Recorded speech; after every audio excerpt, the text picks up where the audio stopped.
दोस्तों जय श्री कृष्ण। अग्नि पुराण अध्याय 81 से 85।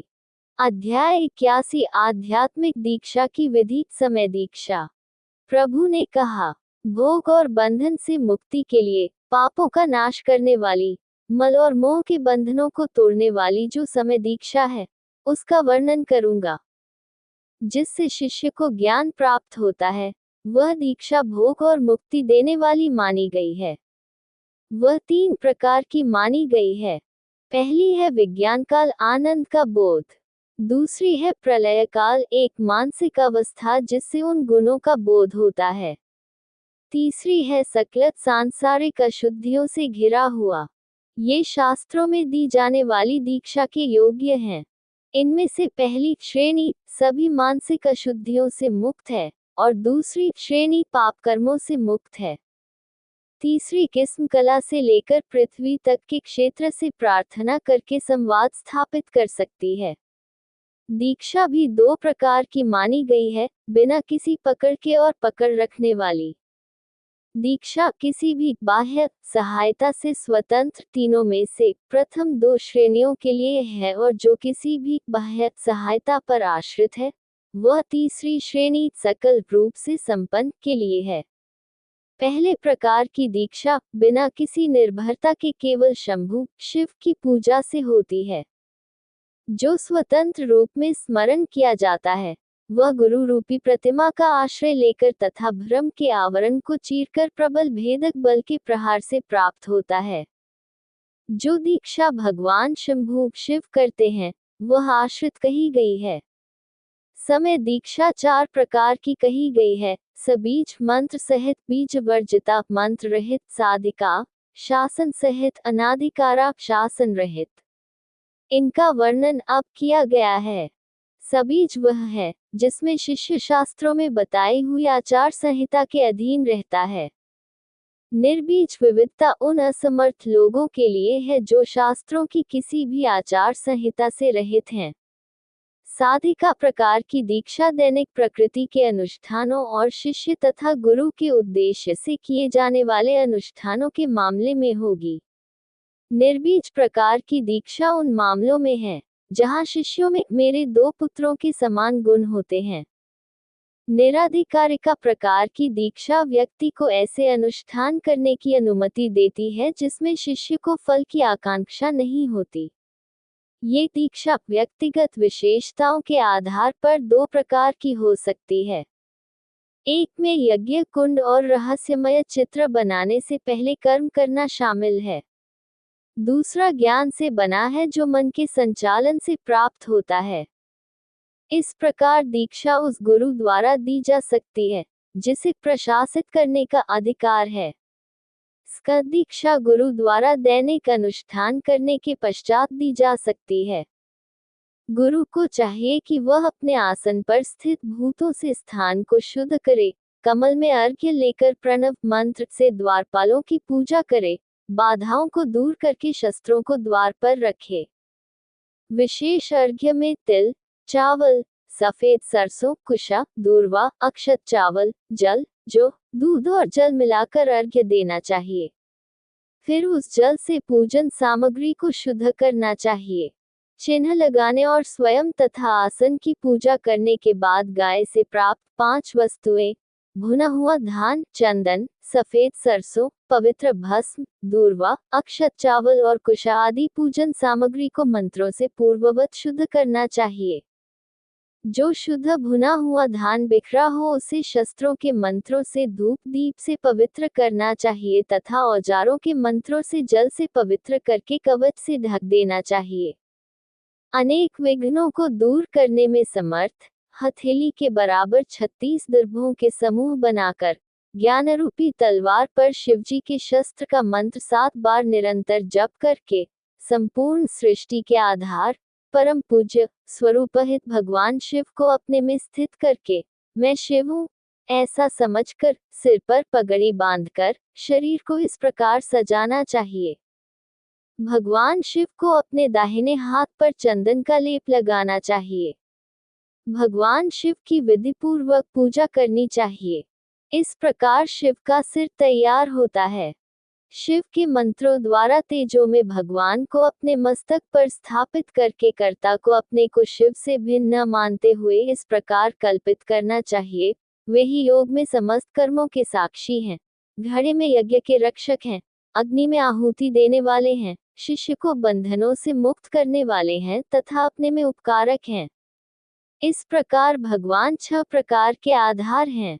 अपने को मैं ही हूँ ऐसा समझना चाहिए। पुनः शिव भाव को दृढ़तापूर्वक एक में स्थापित करना चाहिए।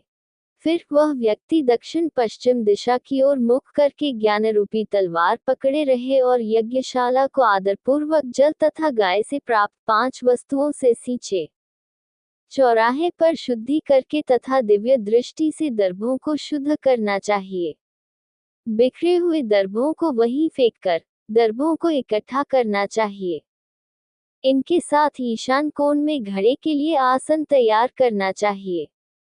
दक्षिण पश्चिम दिशा में स्थान के अधिष्ठाता देवता और देवताओं की पूजा करनी चाहिए तथा प्रवेश द्वार पर लक्ष्मी की पूजा करनी चाहिए।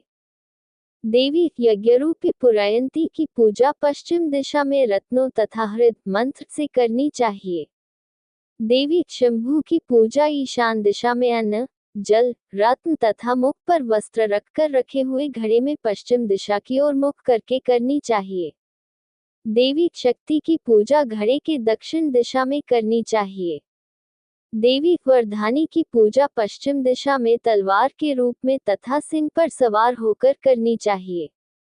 इंद्र और विष्णु आदि दिशाओं के रक्षक देवताओं को, जो प्रणव पर आरूढ़ हैं, अपने अपने वाहनों पर आरूढ़ हैं और अपने अपने शस्त्र धारण किए हुए हैं, उन सब का अपने अपने नाम और हृद मंत्र से पूजन करके उस यज्ञ पात्र को घड़ों के आगे रखकर परिक्रमा करनी चाहिए और जल की अविरल धारा प्रवाहित करनी चाहिए। मूल मंत्र का उच्चारण करने के बाद शिवजी का आदेश संरक्षक देवताओं को बताना चाहिए। घड़े को विधिपूर्वक पवित्र करना चाहिए और उसे हाथ में रखना चाहिए। आसन पर रखे हुए घड़े में शिवजी का पूजन करके सेना सहित मार्ग की शुद्धि के लिए वरदानी में शस्त्र रखकर उसकी पूजा करनी चाहिए। ओम हा शस्त्र के आसन को हूं फट। ओम ओम शस्त्र के स्वरूप को नमस्कार। ओम हूं फट पाशुपत शस्त्र को नमस्कार। ओम हृदय को नमस्कार। ओम श्रीन हूं फट सिर को नमस्कार। ओम यम हूं फट शिखा को नमस्कार। ओम गुण हूं फट कवच को नमस्कार। ओम फट हूं फट शस्त्रों को नमस्कार। इस अस्त्र का ध्यान 4 मुखों और दांतों वाली देवी शक्ति के साथ करना चाहिए, जो करोड़ों सूर्यों के समान तेजस्वी हैं और जिनके हाथ में गदा, भाला और तलवार है।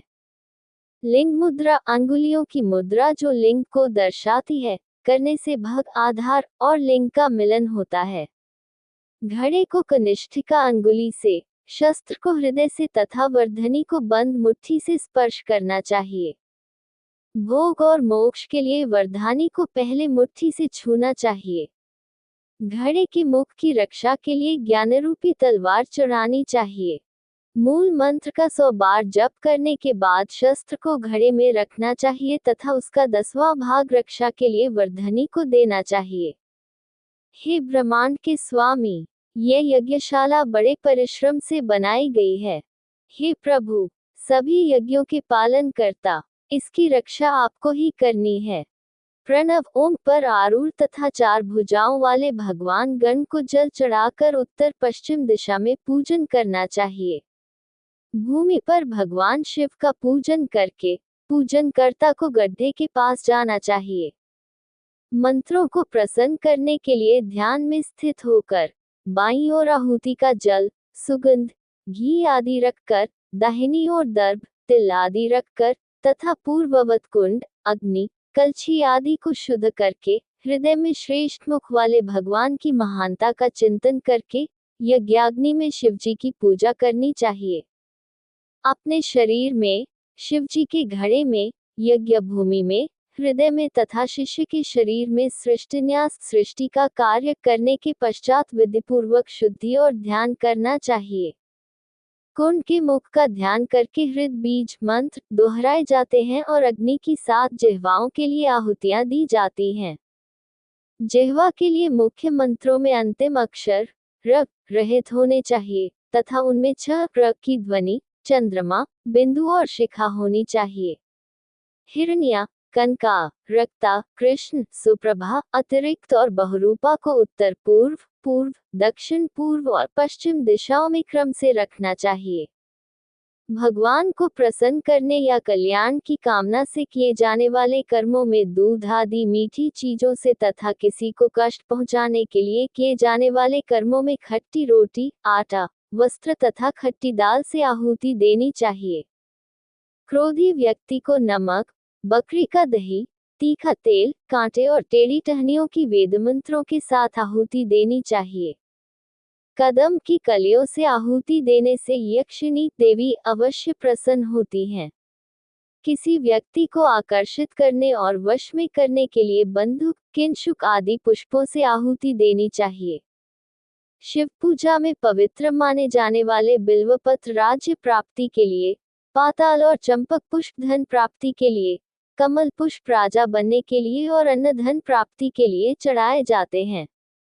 दूरवा रोगों को दूर करने के लिए प्रियंगु और पाटली पुष्प सब प्राणियों पर नियंत्रण पाने के लिए तथा आम्र पुष्प ज्वर को दूर करने के लिए चढ़ाया जाता है। मृत्युंजय मंत्र से आहुति देने से मृत्यु पर विजय प्राप्त होती है। तिल की आहुति देने से समृद्धि प्राप्त होती है। सभी प्रकार की शांति के लिए रुद्र शिव की आराधना करनी चाहिए। फिर वर्तमान चर्चा का विषय बताया जाता है। मुख्य मंत्र से 800 आहुतियां तथा गौण मंत्र से उसका दशांश आहुतियां देनी चाहिए। मुख्य मंत्र से शांति करनी चाहिए। अंतिम आहुतियां पूर्ववत देनी चाहिए। फिर शिष्य के प्रवेश के लिए तथा अशुभ शकुनों के निवारण के पश्चात शुभ शकुनों के लिए प्रत्येक शिष्य के लिए मंत्र का 100 बार जप करना चाहिए। पहले की तरह ही मुख्य मंत्र से 200 बार आहुति देनी चाहिए। मुख्य मंत्र से 1 आहुति देनी चाहिए तथा 8 आयुधों के मंत्रों से स्वाहा आहुति देकर समाप्त करना चाहिए। प्रज्वलन अनुष्ठान फट से समाप्त होने वाले शिखा मंत्र के उच्चारण के साथ करना चाहिए। आहुति ओम, ह्रीं आदि मंत्रों के साथ शिव को देनी चाहिए। फिर ओम, ह्रू, ह्रौं ह्रीं, शिव, ह्रू, फट आदि मंत्रों से दीपदान करना चाहिए।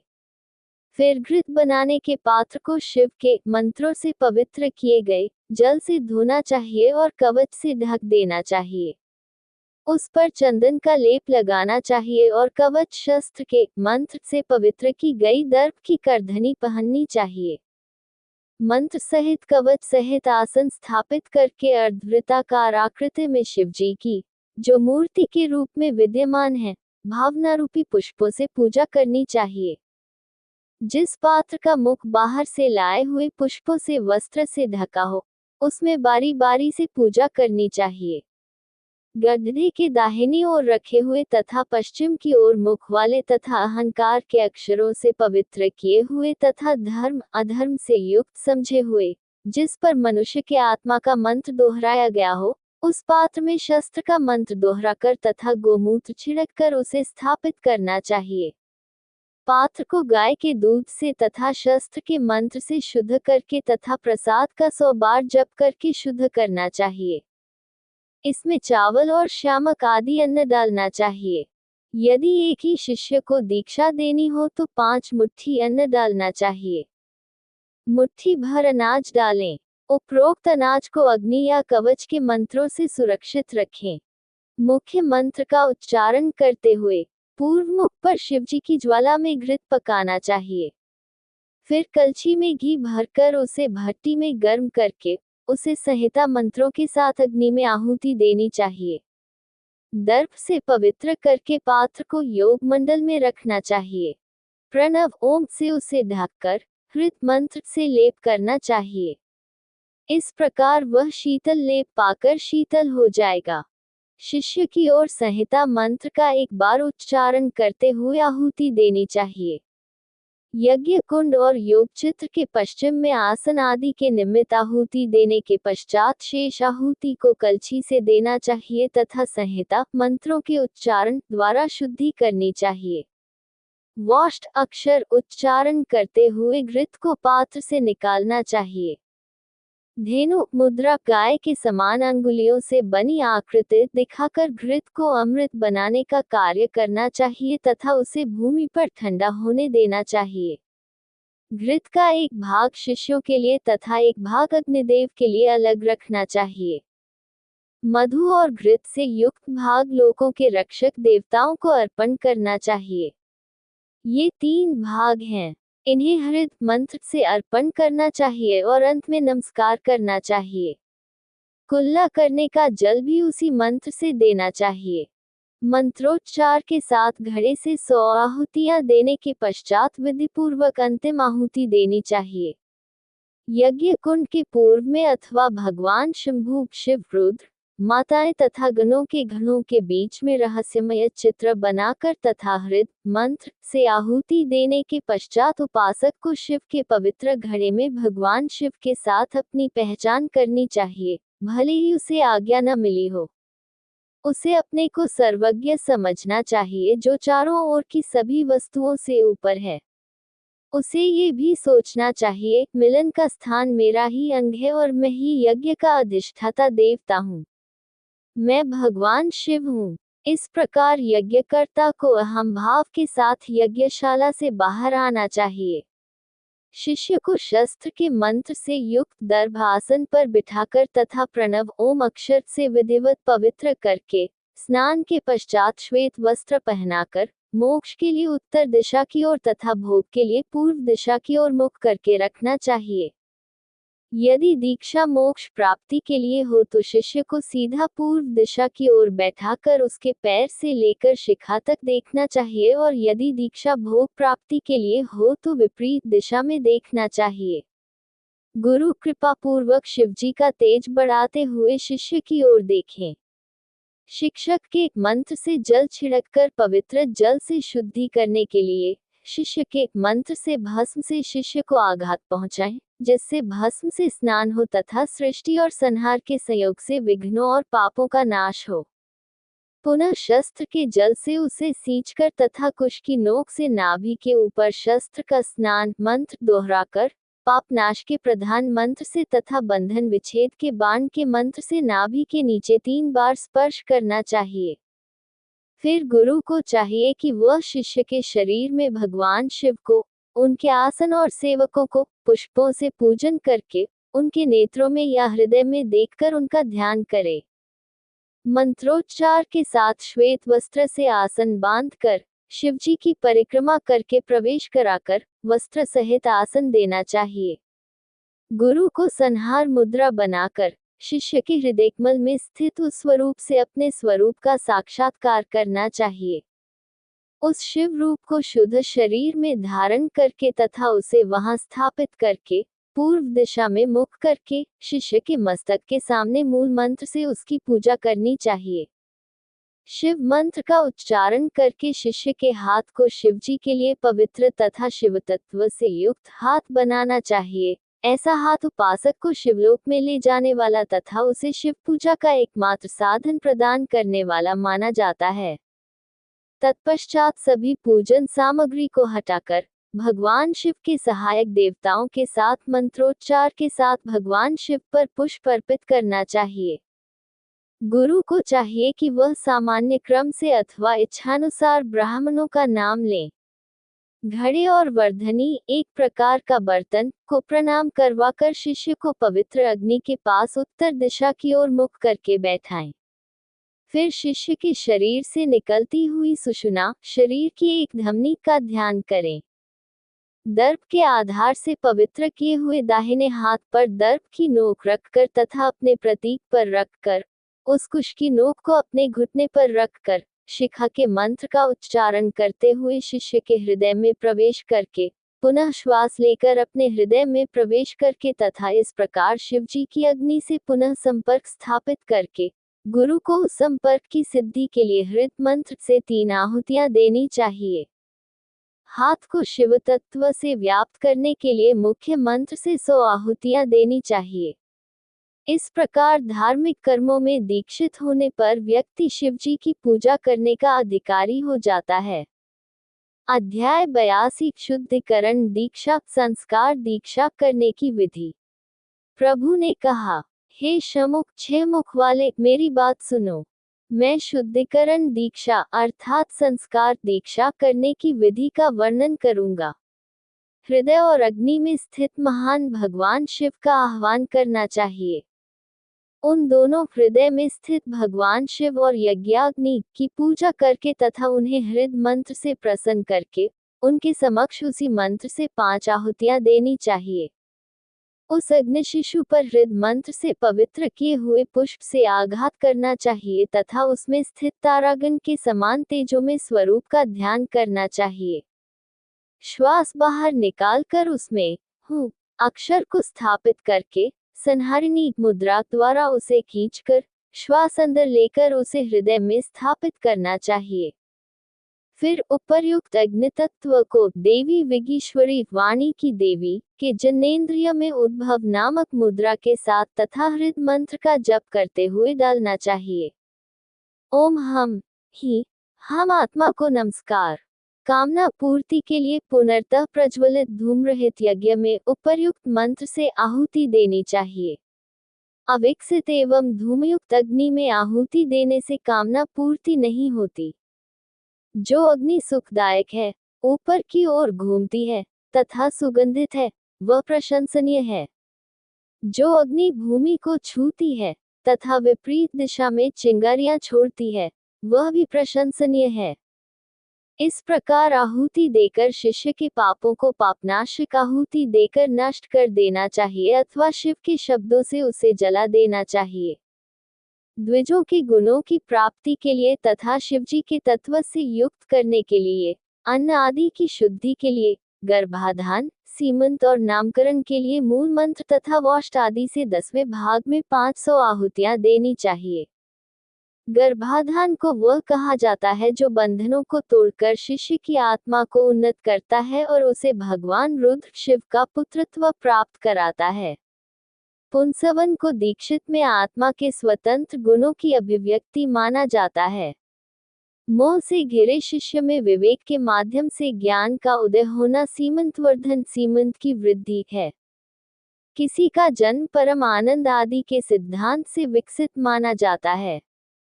जागृति चेतना का दीक्षा प्राप्त व्यक्ति में परम आनंद के सिद्धांत के माध्यम से होती है जो आध्यात्मिक पूर्णता में सर्वोच्च सत्ता के बराबर हो गया है। तब गुरु को अग्नि की चिंगारी के समान अपनी आत्मा को संहार मुद्रा संग्रह को दर्शाने वाली अंगुलियों की रचना द्वारा अपने हृदय कमल में ले जाना चाहिए। फिर श्वास को रोककर मूल मंत्र का उच्चारण करना चाहिए और अपने हृदय में भगवान शिव और अपनी आत्मा का मिलन स्थापित करना चाहिए। तब यज्ञ विधि में पारंगत गुरु को चाहिए कि वह ब्रह्मा आदि के कारण रूप यज्ञों से प्राण त्याग कर अपनी शुद्ध चेतना को शिवलोक में ले जाए तथा उद्भव मुद्रा उत्पत्ति का संकेत करने वाली अंगुलियों की रचना करके उसे एकत्रित करे तथा हृदय के मंत्र का उच्चारण करते हुए प्राण को बाहर निकालकर शिष्य के हृदय रूपी कमल की पंखुड़ियों में स्थित करे। गुरु को चाहिए कि वह भगवान शिव और अग्निदेव को प्रसन्न करे। शिष्य को गुरु को प्रणाम करवाए, फिर शिष्य को उपदेश सुनाए। किसी को शास्त्रों या भगवान की निंदा नहीं करनी चाहिए। पूजा की सामग्री को लांघना नहीं चाहिए। जब तक मनुष्य जीवित है, उसे भगवान शिव, अग्निदेव और गुरु को प्रसन्न करना चाहिए। इन निर्देशों को बालकों, बूढ़ों, स्त्रियों, भोग विलास में लिप्त लोगों तथा रोगियों को उनकी क्षमता के अनुसार उन्हें सुरक्षित रखने के लिए तथा उन लोगों को संपूर्णता से देना चाहिए जो उनका पालन कर सकें। अनुशासन के प्रतीक शिखा, भस्म, दंड और लंगोटी को ईशान, हृदय और संहिता मंत्रों के साथ, जो पहले की भांति स्वाहा से समाप्त होते हैं, एक पात्र में प्रतिष्ठित करके शेष आहुति को शीघ्रतापूर्वक अग्नि में डालकर गुरु को उन्हें यज्ञ स्थल के अधिष्ठाता देवता को दिखाना चाहिए। गुरु को चाहिए कि वह उन्हें कुछ समय तक घड़े के नीचे सुरक्षित रखकर शिवजी की अनुमति लेकर व्रत लेने वाले को दे दे। इस प्रकार इस विशेष आध्यात्मिक दीक्षा में बालक विशेष रूप से अग्नि तथा अग्नि में आहुति के विषय में शास्त्रीय ज्ञान प्राप्त करने के योग्य हो जाता है। अध्याय 83 आध्यात्मिक दीक्षा की वह विधि जो बंधन को दूर करती है, निर्वाण दीक्षा।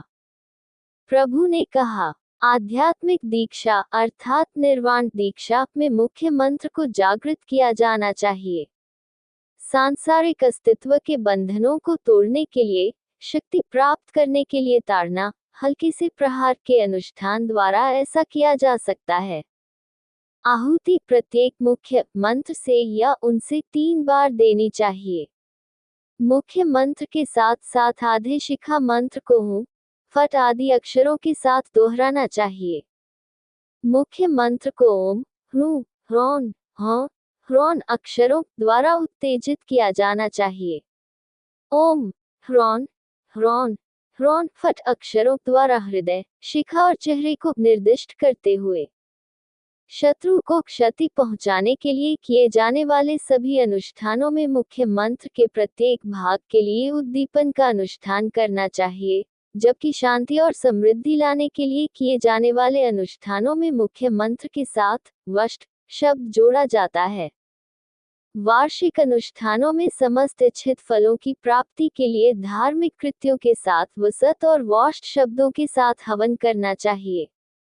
तत्पश्चात शुद्ध शरीर वाले शिष्य की पूजा करके दाहिनी ओर चक्र पर बैठकर गुरु को सुषुम्ना मानव शरीर की एक धमनी के रूप में धागे का ध्यान करना चाहिए। शिष्य के केशों के गुच्छे को मुख्य मंत्र से बांधकर धागे का एक सिरा पैर के अंगूठे तक ले जाना चाहिए। शिष्य मोक्ष की चाहत रखने वाले केशों के लिए धागे को शिष्य के शरीर पर संहार मुद्रा, सभा को दर्शाने वाली अंगुलियों की मुद्रा दिखाते हुए बांधना चाहिए। धागा पुरुषों के लिए दाहिनी ओर तथा स्त्रियों के लिए बाईं ओर बांधना चाहिए। सिर पर देवी देवता का मंत्र बोलते हुए उनकी पूजा करनी चाहिए। धागे को संहार मुद्रा से एकत्रित करके उसी मुद्रा में रखना चाहिए।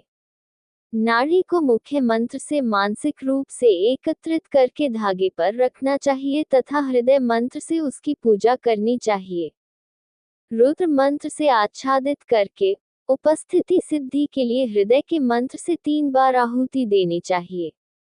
स्त्री देवता के मामले में भी यही तरीका है। ओम, हम अक्षर मार्ग को नमस्कार है।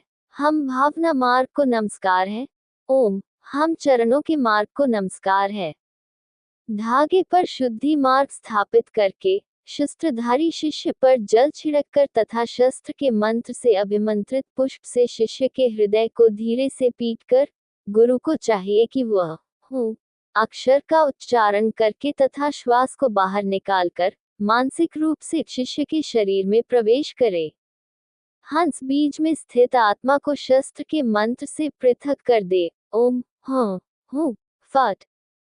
हम मंत्र की आहुतियां देकर शक्ति सूत्र से उसे आच्छादित करके संहार मुद्रा संग्रह का संकेत देने वाली अंगुलियों से बना आसन दिखाते हुए ओम हम आत्मा को नमस्कार करके उसे धमनी बने धागे से जोड़ देना चाहिए। इस प्रकार उसे सर्वव्यापक समझना चाहिए। फिर उसे कवच के मंत्र से ढक देना चाहिए। उपस्थिति का आह्वान करने के लिए हृदय के मंत्र से 3 बार आहुति देनी चाहिए। ज्ञान तत्व को धागे में स्थित करके उसे आनंद से परे देखना चाहिए। अन्य तत्व जो मंत्र बन गए हैं उन्हें उसी में स्थित करना चाहिए। उसे मंत्र ओम हम परमानंद से परे कलापाश को नमस्कार कहकर देखना चाहिए। 2 मूल तत्व, एक शब्द वाला मंत्र, 16 अक्षर, 8 लोक, 2 नाड़ियां, इड़ा और पिंगल का अर्थ अक्षर, एक ही विषय, इंद्रिय बोध का एक ही मूल गुण, एक ही मूल कारण और एक ही आनंदमय सदाशिव, इन सब का ध्यान परम आनंद से परे श्वेत वर्ण में स्थित होकर करना चाहिए। परमानंद के परे स्थित कटपाश को ओम हूँ फट संहार मुद्रा द्वारा उसे एकत्रित करके उसे धागे के ऊपर रखना चाहिए। फिर उसकी पूजा करनी चाहिए तथा धागे में उसकी उपस्थिति के लिए 3 आहुतियां देनी चाहिए। 25 में से 2 मूल, 2 अक्षर क और थ, 2 प्रधान धमनियां इड़ा और पिंगल, 2 गुण, 2 मंत्र और हृदय के कमल में स्थित एक परमेश्वर ईश्वर के द्योतक 12 पद, 17 लोक, इंद्रिय बोध के विषयों में से एक। इन सब को उस अंधकारमय अवस्था में लीन समझना चाहिए जो आनंद के क्षेत्र से परे है। उसमें भगवान अच्युत का ध्यान करना चाहिए। इसे धीरे से सहलाकर इकट्ठा करके नाड़ी के मुख पर रखना चाहिए। इसकी उपस्थिति के लिए संबंधित मंत्रों के साथ 3 बार आहुति देनी चाहिए। 7 मूल तत्व, 21 शब्द, 6 अक्षर, 1 मार्ग, 25 लोक, 3 गुण और 1 पदार्थ जिसका कारण रुद्र है, इन सबको ज्ञान तत्व में तथा ऊपर के मंत्र धमनी क और त में स्थित करना चाहिए। शस्त्र लेकर 22 शब्द, 6 लोक, 6 कलाएं, 4 गुण, 3 मंत्र तथा भगवान विष्णु जिसके कारण हो, उस पदार्थ का मूलाधार में ध्यान करना चाहिए। श्वेत चरण में दंडवत क्रिया करनी चाहिए। फिर नाभि में स्थित नाड़ी में उसे स्थापित करके उसकी उपस्थिति के लिए आहुति देनी चाहिए। तत्पश्चात गुरु को चाहिए कि वह ह्री अक्षर 100 लोक, 28 अक्षर, प्रत्येक मंत्र का दुगुना, धमनी, वायु और इंद्रियां, अक्षर तत्व, 5 इंद्रिय विषय और ब्रह्मांड मंत्र द्वारा शासित प्रथम कारण को अकर्म तत्व में 4 बार शांबर धार्मिक अनुष्ठान को पीले रंग में स्थित करे। फिर उसे पीटना चाहिए। जो तत्व आरंभ में छोड़ दिए गए हों, उन्हें धागे में स्थापित करके उनकी पूजा करनी चाहिए। अग्नि में 3 आहुतियां डालकर उसकी उपस्थिति का स्मरण करना चाहिए। इस प्रकार शिष्य के शरीर से तत्वों को एकत्रित करके उन्हें धागे में स्थित करना चाहिए। मंत्रों द्वारा दीक्षा देते समय धार्मिक यज्ञों के साथ दीक्षा देनी चाहिए। जब तक मंत्र से इच्छित फल प्राप्त न हो जाए, तब तक शिष्य के शरीर की प्रारंभिक रक्षा के लिए अन्य अनुष्ठान करने चाहिए। सूक्ष्म आत्मा जागरण मंत्र का ध्यान आनंदमय ज्ञान के सिद्धांतों में करना चाहिए। अर्पण प्रसन्न करना और दीपना उत्तेजना के संस्कार उसी प्रकार करने चाहिए। 3 आहुति अपने अपने मंत्रों से देनी चाहिए, जैसे ओम हाँ आहुति परम आनंद से परे आनंद की अवस्था में, जो कि प्रसन्न करने का मंत्र है। ओम हाँ हाँ हाँ हूँ फट परम आनंद से परे आनंद की अवस्था में, जो कि उत्तेजना का मंत्र है। फिर उस सूत्र को 5 नाड़ी केंद्रों में व्याप्त समझना चाहिए। धागे को केसर और घी से लेप करना चाहिए तथा गुप्त नाड़ी द्वारा बंधन को छेदने के पश्चात उसमें भगवान शिव की पूजा उनके सेवकों सहित हूँ फट से समाप्त होने वाले कला मंत्रों से करनी चाहिए। मानसिक रूप से नमस्कार के साथ अंत करते हुए शब्दों सहित अंदर प्रवेश करके गुरु को धागे को पकड़ना चाहिए और उसे बांधना चाहिए। ओम हूँ हाँ हूँ फट मैं शुद्ध आनंद से भी अधिक चरण को पकड़ता हूँ। गुरु को शिष्य को बैठाकर उसे सफल बनाने के लिए उस धागे को उसके कंधे पर रखना चाहिए। शिष्य के समस्त पापों के प्रायश्चित के लिए मुख्य मंत्र से 100 आहुतियां देनी चाहिए। आहुति यदि शिष्य पुरुष हो तो ढकी हुई उथली तश्तरी में तथा स्त्री हो तो बड़े हुए पेट वाली तश्तरी में देनी चाहिए। हृदय के मंत्र से आवृत किए हुए धागे को हृदय के मंत्र से पूजन करके रखना चाहिए। शिवजी तथा उनके सेवकों की पूजा से शुद्ध होने के पश्चात उस धागे को घड़े के नीचे रख देना चाहिए, ये कहते हुए कि रक्षा की घोष ना हो। शिष्य के हाथों में पुष्प रखकर तथा घड़े और अन्य वस्तुओं की पूजा करके शिष्य को प्रणाम करवाकर यज्ञशाला के बाहर ले जाना चाहिए। 3 वृत्त बनाकर मोक्ष की आकांक्षा होने पर शिष्य को उत्तर की ओर तथा भोग की आकांक्षा होने पर पूर्व की ओर मुख करके बैठाना चाहिए। आरंभ में 3 मुट्ठी पंचगव्य गाय से प्राप्त 5 वस्तुएं पीना चाहिए। तत्पश्चात मोक्ष की इच्छा होने पर कुचलिए हुए हाथ से 3 या 8 ग्रास अन्न का दाना पलाश के पत्ते से तथा भोग की इच्छा होने पर पिप्पल के पत्ते से दानादि का दानादि करना चाहिए। हृदय से भरपूर भोजन देकर शुद्ध जल से कुल्ला करना चाहिए। हृदय से दंतधावन देकर दोष निवारण के लिए 108 आहुति देनी चाहिए। भूमि के स्वामी को संपूर्ण कर्म समर्पित करके पूजा करके देवता को विदा करना चाहिए तथा भगवान चंडेश की पूजा करनी चाहिए। फिर पूजा की सामग्री हटाकर बचे हुए घृत को अग्नि में अर्पित करना चाहिए। घड़े तथा जगत के रक्षकों की पूजा करके उन्हें विदा करने के बाद यदि वे योग मंडल के बाहर रखे गए हों तो सहायक देवता तथा अग्नि को भी विदा करना चाहिए। फिर संसार के रक्षक भगवान को संक्षिप्त रूप से आहुति देकर भस्म या शुद्ध तेल से स्नान करके यज्ञशाला में प्रवेश करना चाहिए। यदि शिष्य गृहस्थ हों तो उन्हें दर्पशय्या पर पूर्व दिशा की ओर सिर करके तथा भली भांति सुरक्षित रखकर बैठाना चाहिए। यदि शिष्य भिक्षु हों तो उन्हें भस्म शय्या पर दक्षिण दिशा की ओर सिर करके तथा हृदय में मंत्र जपते हुए बैठाना चाहिए। तब गुरु को चाहिए कि वे अपने शिखाओं को गांठ लगाकर बांधने वाले शिष्यों को शस्त्र और सप्त मानवक के मंत्रों के साथ स्नान कराएं और पुनः उस स्थान से बाहर चले जाएं। ओम हिली हिली त्रिशूलधारी को अर्पण। 52 गौमाता से प्राप्त 5 वस्तुओं का चूर्ण तथा गुड़ खाकर दांतों को धोने के लिए लकड़ियां लेकर मुंह को धोकर शिवजी का ध्यान करके शुद्ध शयन पर जाकर दीक्षा संबंधी अनुष्ठानों का स्मरण करते हुए पुनः प्रवेश करना चाहिए। इस प्रकार दीक्षा संबंधी प्रारंभिक अभिषेक की विधि संक्षेप में बताई गई है। अध्याय 84 मुक्ति हेतु दीक्षा विधि निर्वाण दीक्षा। प्रभु ने कहा, फिर गुरु को प्रातःकाल उठकर स्नान करके पूजा समाप्त करनी चाहिए। स्वप्न में दही, अदरक, मांस और मदिरा का सेवन करना अच्छा माना गया है। इसी प्रकार स्वप्न में हाथी या घोड़े पर सवारी करना तथा सफेद वस्त्र देखना भी शुभ है, क्योंकि शरीर पर तेल मलना अशुभ है। शांति हेतु अघोर मंत्र से हवन करना चाहिए। 2 दैनिक अनुष्ठान, 2 संध्याकालीन पूजा करने के बाद और यज्ञशाला में प्रवेश करने के बाद गुरु को कुल्ला करना चाहिए और दैनिक दिनचर्या के अनुसार प्रासंगिक अनुष्ठानों के लिए निर्धारित कर्तव्यों का पालन करना चाहिए। अपने आप को तथा शिवहस्त को शुद्ध करके अपने अंतःकरण में इंद्र आदि देवताओं को क्रम से स्थापित करके तथा घड़े की पूजा करके छप्पर या भूमि पर शिव पूजा करनी चाहिए। अग्नि पूजा तथा मंत्र तर्पण, मंत्रोच्चारण सहित आहुति देना तब तक करना चाहिए जब तक कि अंतिम आहुति न हो जाए।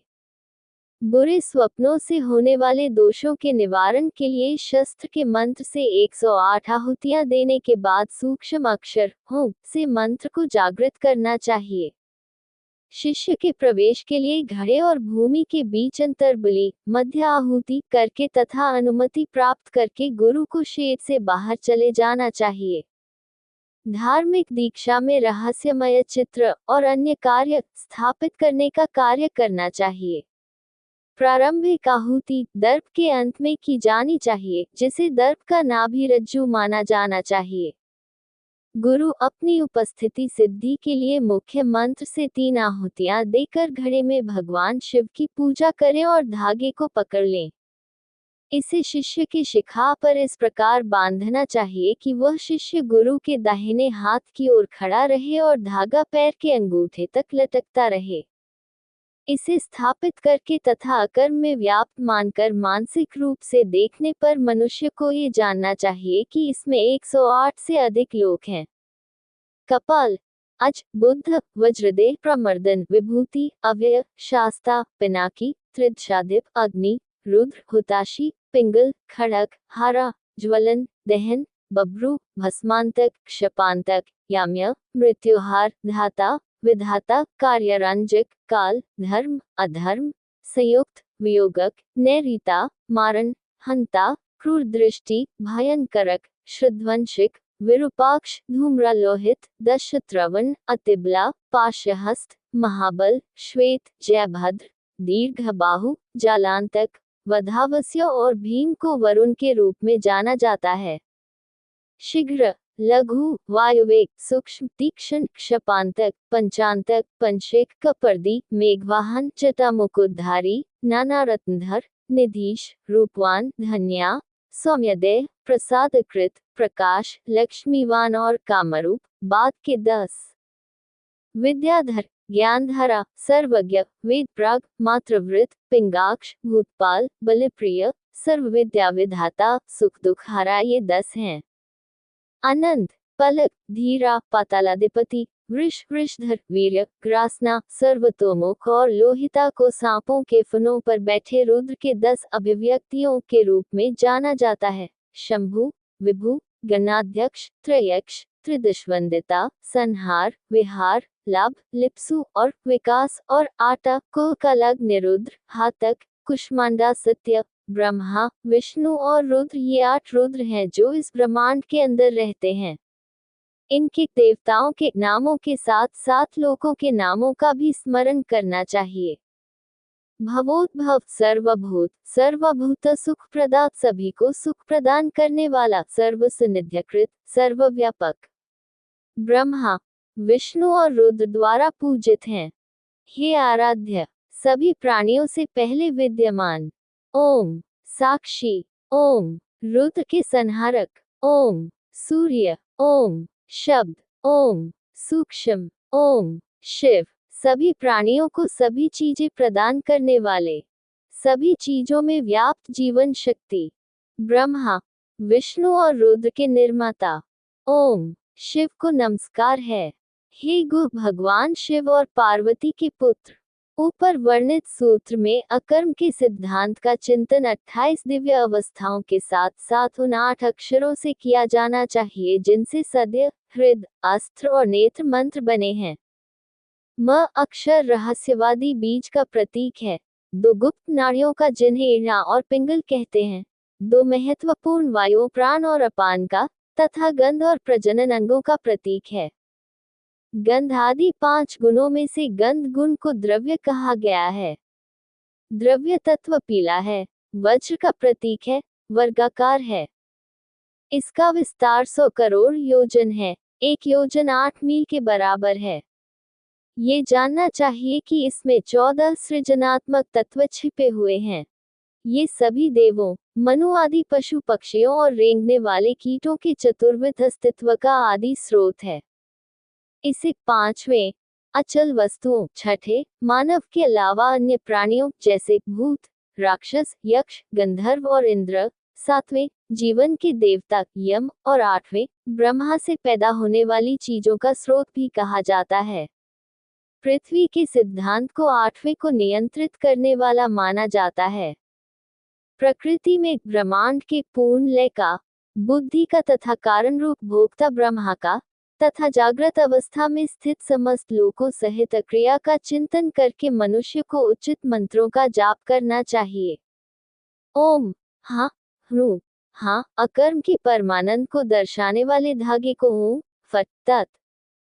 ओम हा अकर्म की परमानंद को दर्शाने वाले धागे को अर्पण।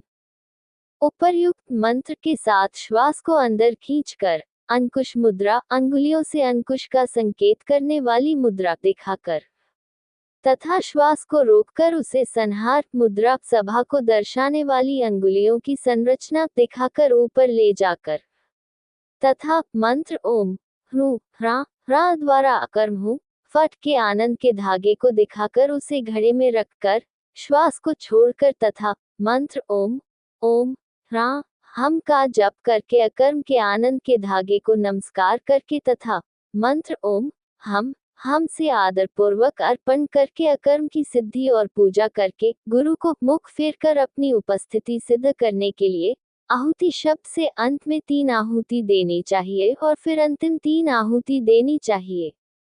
भगवान ब्रह्मा का आह्वान ओ 3 मत हम मंत्र से करना चाहिए। ब्रह्मा को नमस्कार करके उनकी पूजा करनी चाहिए।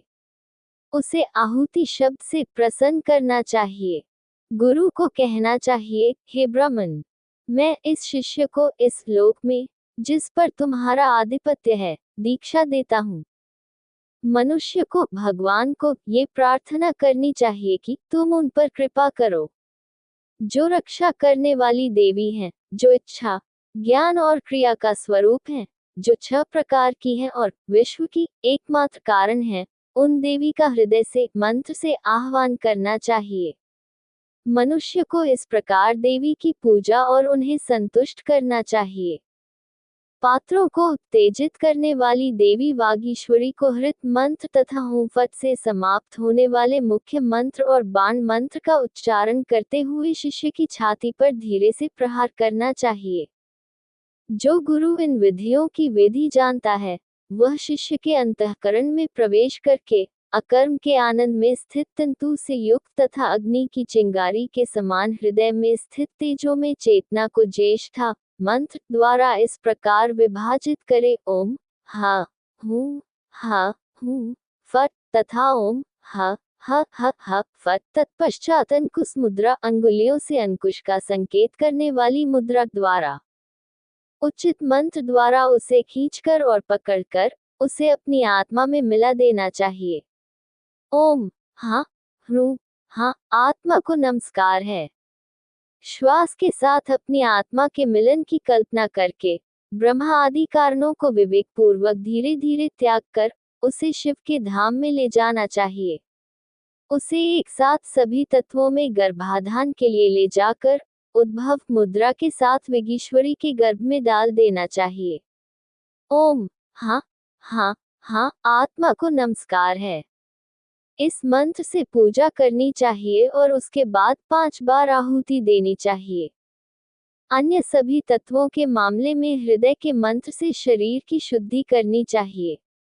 पुंसवन लिंग निर्धारण का संस्कार नहीं किया जाता, क्योंकि स्त्री रूप भी हो सकता है। सभी मनुष्यों के जन्म के समय सिर के सीमंटोनन बालों का विभाजन तथा दिव्य अंगों को शरीर के समान मानना चाहिए। शुद्धिकरण संस्कार द्वेष पूर्वक सिर के मंत्र द्वारा करना चाहिए। इसी प्रकार गुरु को भी शिव मंत्र से अपने अधीन क्षेत्रों का चिंतन करना चाहिए। कवच मंत्र से विषय भोगों का और शस्त्र मंत्र से सांसारिक विषयों का चिंतन करना चाहिए। जो प्रलय रूप, मोह रूप और अविनाशी है, उसका ध्यान करना चाहिए।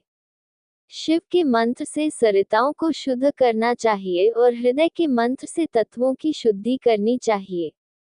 पाप कर्मों के बंधनों के नाश के लिए गर्भाधान आदि संस्कारों में 5 बार 5 आहुति देनी चाहिए। प्रायश्चित करने के बाद मन से 100 आहुतियां देनी चाहिए। पाप के वेग को रोककर मनुष्य पाप के बंधनों को तोड़ सकता है। शस्त्र के मंत्र से 5 बार 5 आहुतियां देकर अंत में आहुतियां देनी चाहिए। शस्त्र के मंत्र का 7 बार जप करने से मनुष्य मोह बंधन से मुक्त हो जाता है। शस्त्र के मंत्र कल्प द्वारा सिद्धि कैंची से काटने के समान है। अकर्म के आनंद के धागे को फट हाथों से तथा बाण के मंत्र से बंधन विच्छेद करके धागे को खोलकर घी से भरे हुए हवी कलछी पर गोलाकार रूप में रखना चाहिए। फिर शस्त्र के मंत्र से उसे जलाना चाहिए तथा बंधन के बंधन को दूर करने के लिए 5 आहुतियां देकर शस्त्र सहित उसे भस्म कर देना चाहिए।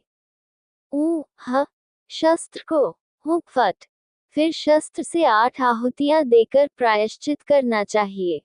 ब्रह्मा जी का आवाहन करके उनकी पूजा करनी चाहिए तथा उन्हें प्रसन्न करना चाहिए। फिर ओम हम हे ब्रह्म, जिन्हें आत्मा और स्पर्श नहीं समझ सकते, उनके लिए तुम ये हवि ग्रहण करो। हवि 3 हवि देकर उन्हें अपने में निहित अधिकार का ज्ञान कराना चाहिए। हे ब्रह्म, जिसके सारे पाप भस्म हो गए हैं, उसे अब तुम्हें नहीं बांधना चाहिए। तुम भगवान शिव की आज्ञा सुनो। ब्रह्मा जी को विदा करने के बाद गुरु को चाहिए कि वे श्वास रोककर तथा संहार मुद्रा संग्रह का प्रतिनिधित्व करने वाली अंगुलियों वाली मुद्रा प्रदर्शित करके अपने प्राणों से धीरे धीरे शिष्य के प्राणों को भरें। तब वह आत्मा एक विशेष स्थान पर ग्रहण के आरंभ में चंद्रमा की चक्रिका के समान दिखाई देगी। इसे बाहर निकाल कर श्वास के साथ तथा उद्भव मुद्रा में इसे स्थापित करना चाहिए। इसकी पूजा करके गुरु को अमृत के समान आहुति पात्र में जल की बूंद को शिष्य के सिर पर पूर्ण करने के लिए रखना चाहिए। माता पिता को विदा करने के बाद शिव मंत्र से अंतिम आहुति देनी चाहिए। इस प्रकार संपूर्णता की प्रक्रिया समाप्त हो जाती है। इस प्रकार अकर्म तत्व शुद्ध हो जाता है। अध्याय 85 स्थापना के आनंदमय सिद्धांत को शुद्ध करने की विधि। प्रभु ने कहा, अच्छे और बुरे दो तत्वों का मिलन ध्वनि के साथ जुड़े हुए हृदय और दीर्घ स्वर के प्रयोग से होना चाहिए। ओम, हम, ह्रम, हम, जल, तेज, वायु, आकाश, सूक्ष्म तत्व, इंद्रियां, बुद्धि, 3 गुण और अहंकार ये 24 तत्व हैं और पुरुष आत्मा 25वां तत्व है। गुरु को ये कल्पना करनी चाहिए कि ख से शुरू होने वाले और जा से समाप्त होने वाले अक्षर उपरोक्त 25 सिद्धांतों में विलीन हो गए हैं।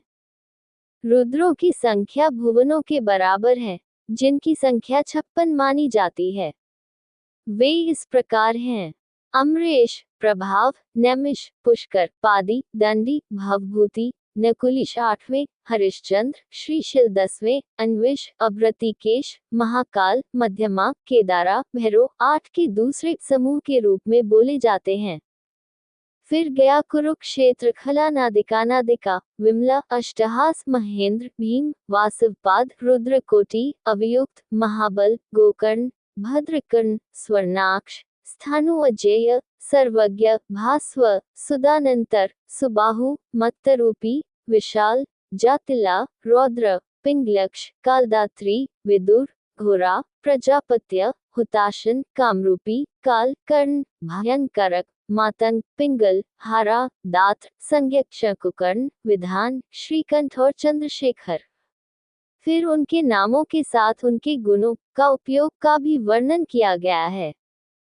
हे सर्वव्यापी, हे ओम निराकार, हे ओम विजेता, हे ओम तेज, हे ओम प्रकाश, हे ओम परम सत्ता, हे ओम अग्नि, हे ओम धूम्रहित, हे ओम भस्म नहीं होने वाले, हे ओम आदिहीन, हे ओम अनेक रूपों वाले, हे ओम आंदोलनकारी, हे ओम पृथ्वी, हे ओम वायुमंडल, हे ओम स्वर्ग, हे ओम अमर, प्रलय से उत्पन्न, शुभ, संहारक, पूर्ण आत्मा, परम देवता, देवों के स्वामी, सद्भावना के स्वामी, परम तेज, योग के अधिष्ठाता देवता, आपकी मुक्ति, प्रथम आत्मा, सब में, सभी प्राणियों के स्वामी। 32 गुण हैं। वामदेव, शिव और शिखा सूक्ष्म रूप में 3 मंत्र हैं।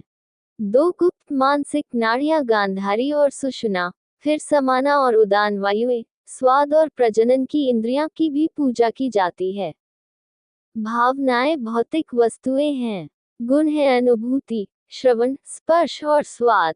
रहस्यात्मक आरेख गोलाकार होना चाहिए और उस पर सफेद कमल का चिन्ह होना चाहिए।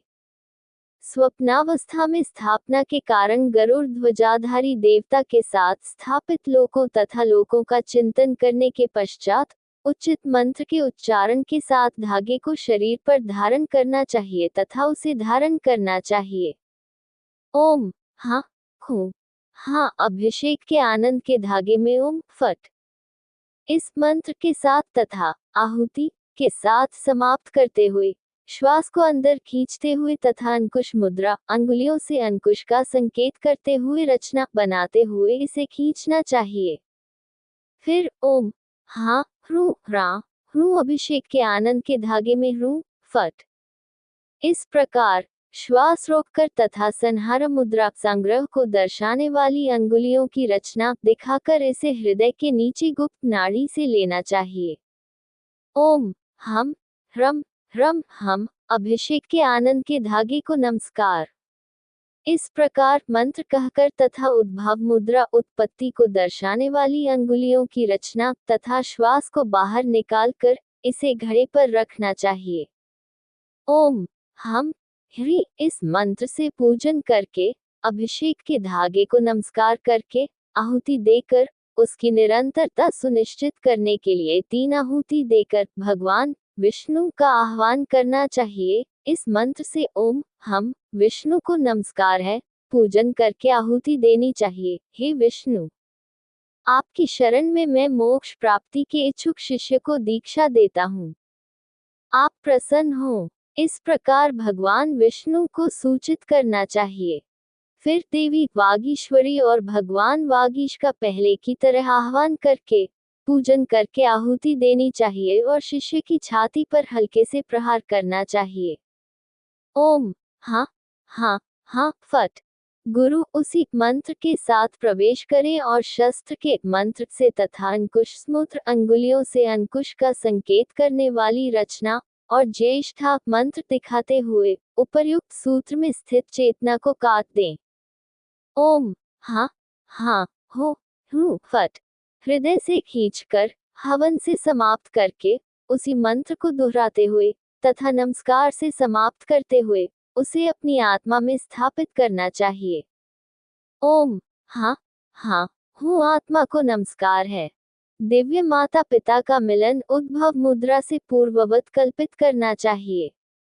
उत्पत्ति को दर्शाने वाली अंगुलियों वाली मुद्रा और आत्मा के बीज को बाईं ओर से उसी मुद्रा का प्रदर्शन करके देवी के गर्भ में डालना चाहिए।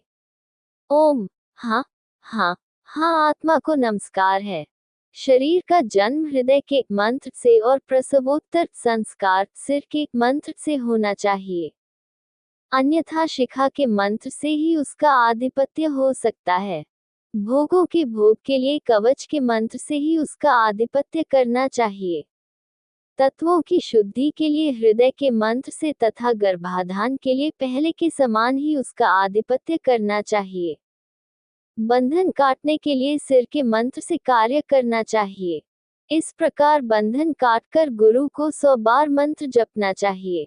इस प्रकार बंधन काटने के बाद भी गुरु को शस्त्र के मंत्र के उच्चारण के साथ तथा उस कैंची से जिस पर परमार्थ तत्वों का मंत्र जप किया गया हो उसे काटना चाहिए।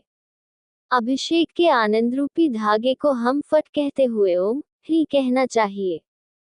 धागे को निकालकर पूर्ववत पूर्व अध्याय में वर्णित गोलाकार आकार में रखना चाहिए तथा शस्त्र के मंत्र का उच्चारण करना चाहिए। घी से भरे हुए हवन के पात्र पर रखकर तत्वों और शस्त्रों के मंत्र से आहुति देनी चाहिए। बंधन रूपी अंकुरों के नाश के लिए शस्त्र के मंत्र से 5 आहुति देनी चाहिए। प्रायश्चित के लिए 8 आहुति देनी चाहिए। ओम हम ह्रूम फट। भगवान ऋषिकेश का आह्वान कर उनकी पूजा करनी चाहिए तथा आहुति देनी चाहिए। जैसा कि पहले कहा गया है, अधिकार आधान करते हुए ओम हाँ इस भावना रूपी हवि को स्वीकार करो। यह मंत्र दोहराना चाहिए, करना चाहिए। हे हर, जिसका बंधन पूर्णतया जल चुका है, उसके बंधन में तुम मत रहो। भगवान शिव का यह आदेश सुनो। भगवान गोविंद विष्णु को विदा करके संहार मुद्रा सभा का संकेत देने वाली अंगुलियों वाली मुद्रा दिखाकर तथा उद्भव मुद्रा उत्पत्ति का संकेत देने वाली अंगुलियों वाली संरचना दिखाकर विदा करके धागे पर पहले की तरह जल की बूंद रखनी चाहिए। माता पिता को विदा करके तथा पुष्प आदि से अग्नि की पूजा करके बताए अनुसार अंतिम आहुति देनी चाहिए। इस प्रकार अभिषेक भी शुद्ध हो जाता है। अगली वीडियो देखने के लिए आप चैनल सब्सक्राइब जरूर करें और लाइक करें और कमेंट करें। जय श्री राधा कृष्ण।